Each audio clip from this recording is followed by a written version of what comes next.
Let's bring in the acting Department of Homeland Security Deputy Secretary Ken Cuccinelli. Ken, good morning to you. Good morning.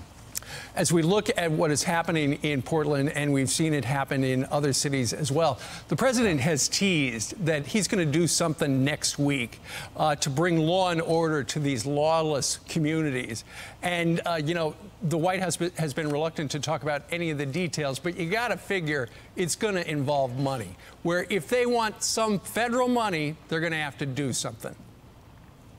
Well, you know, from a DHS perspective, it includes things like advancing more police to places like Portland, and that's exactly what we did there. And we have buildings and property and people we defend all over the country, 9,000 locations all over the country, and DHS is the largest law enforcement organization. We don't, by the way, have any secret police, as the senator referred to. Right. We've been very openly trying to keep the law enforced, and you know, it's interesting to say, gee, we provoked violence when this has been going on longer than the rains for Noah's Ark. This has been more than 40 days in a row in Portland, and we were not there in significant force until the last few weeks as things continued to escalate.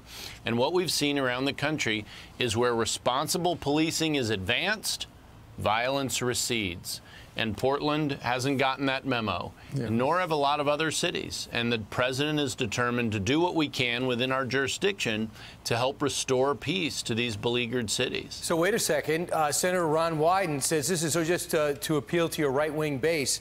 So 42 days of anarchy, which include a federal official getting hit in the head with a 2x4, lasers being shot trying to blind different cops and federal officials, and graffiti nonstop. That's just to name a few, along with shootings and 400-plus people in the streets. Right. Yeah, and pipe bombs. Yeah. So wait a second. Does Senator Ron Wyden really think for the Trump administration's to blame?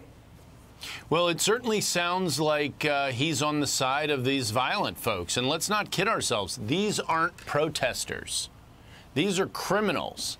They're looters. They're seeking opportunities to destroy and frankly, to hurt law enforcement officials, both local, the police bureau there in Portland, who have their hands tied. I talked to the head of the union there earlier this week, the police union, Daryl Turner, and he is and his fellow officers are very frustrated at how people like Mayor Wheeler are tying their hands rather than letting them do their job.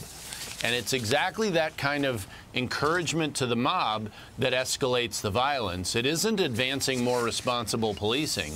It's by tying the hands of responsible police officers. And that's what's going on in Portland. You see it in other cities around the country.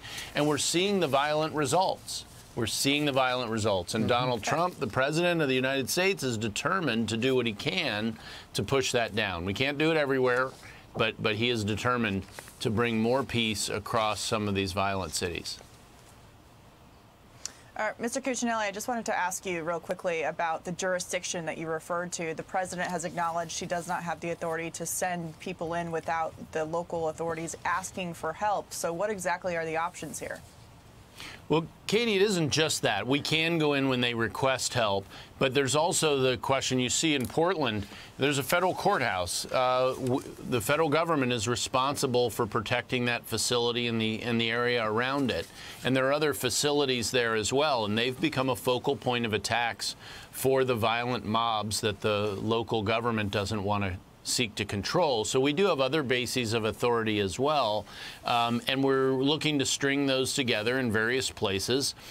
We also use cross-designation of law enforcement officers. So, for instance, just as an example, when we talk about defending those 9,000-plus federal properties, the first line of defense is called the Federal Protective Service. It's one of the law enforcement agencies within the Department of Homeland Security, and we will often cross-designate other law enforcement officers who can help do that work. And the same happens with the Department of Justice and the marshals and so forth. So we can shift the resources around. Sure. Last night, the resources were needed because about 10 o'clock, the police apparently heard out in Portland, heard some people chanting they wanted to burn down the building. So they announced, you know what, you're going to have to back up, and they didn't, and then they pushed them, and there was some sort of smoke bombs set off and things like that, and eventually order was restored.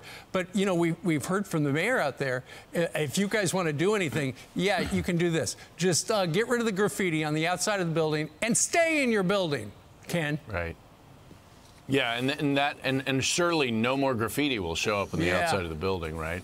Yeah, great idea, Mr. Mayor. So, you know, you all reported on the tens of millions of dollars of damage that's already been done down there. And I sort of wonder if this was all happening, you know, at Nike's facilities, would they do something? Or if it was happening at some of their more prominent businesses, would they do something? Up in Seattle, they're now the liberal anarchists are protesting Starbucks, which is apparently not liberal enough for them.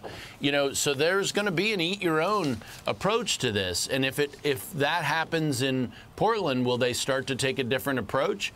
It'd be very interesting to see. This is not just random where these violent rioters go. And it's probably not a coincidence that the local government is willing to let them attack the federal government because they support them, just like your comments earlier from Senator Wyden. You know, he's firmly taking the side of criminally violent protesters.